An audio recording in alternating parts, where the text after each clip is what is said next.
Early last year, my uncle was struggling a lot with his health and was in and out of hospitals weekly. It affected me a lot since I was so close with him and I didn't know whether or not he would survive. One of my best friends saw me in the hall one day, and I guess she noticed I had been off lately because all she did was come up to me and give me a hug. She didn't know what was going on, and yet she just knew that I needed a hug. Such a small gesture meant so much to me, and it's a day I will never forget.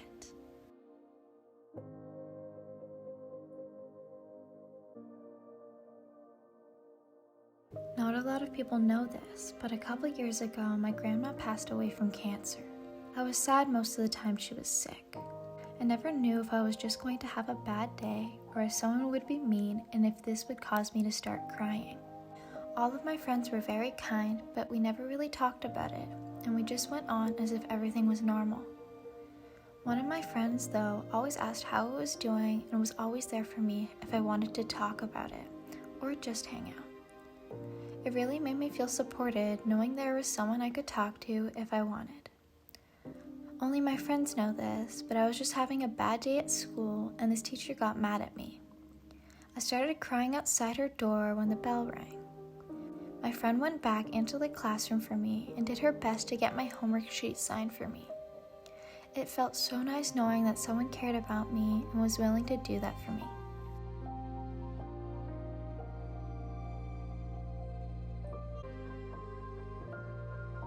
Earlier this year in February, I had a friend who died. I felt very numb and like I was living my life as someone else. People very close to me at this time knew, but everyone else was very unknowing. On some days, just being around positive energy from others made the difference. And on other days, a simple hug or coffee run with them would be something that brought a smile to my face. I felt happy knowing that more people cared and were there for someone with a situation that they were unaware of. On some days when I am having a bad mental health day, my friends are always there for me and sometimes even come up to my house just to give me a hug.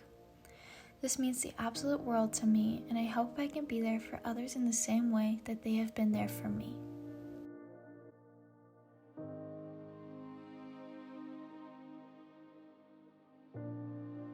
One weekend, a couple months ago, I was sexually assaulted by someone who goes to the same school as me.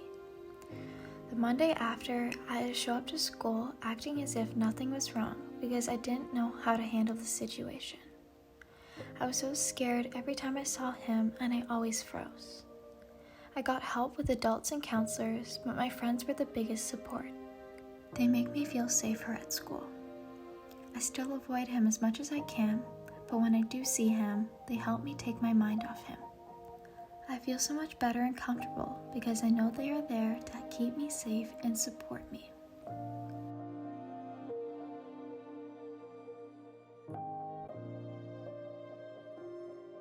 My family friend died from cancer.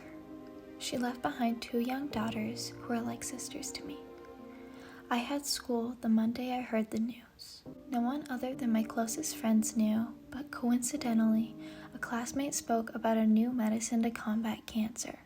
After her presentation, our teacher asked if everyone who had lost someone to cancer could raise their hands.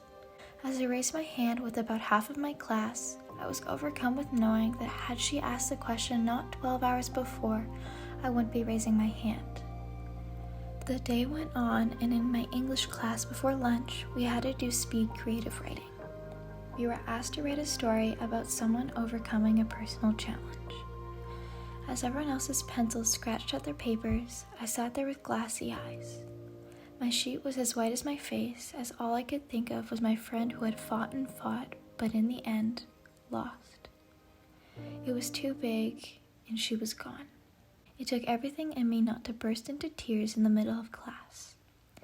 My substitute English teacher noticed my unusual behavior and passed me a sticky note asking if I was okay. All I could do was shake my head and wait until class was over. As the class emptied, she came over to me and I managed to get out the fact that my friend had died.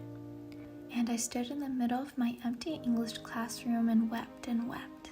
I stayed until the tears dried and my friends came looking for me. The days ahead were full of more tears as I attended her funeral and comforted her children. but I will forever be grateful to my substitute English teacher who gave me the space to fully accept what had happened and express my emotions without my classmates having to see.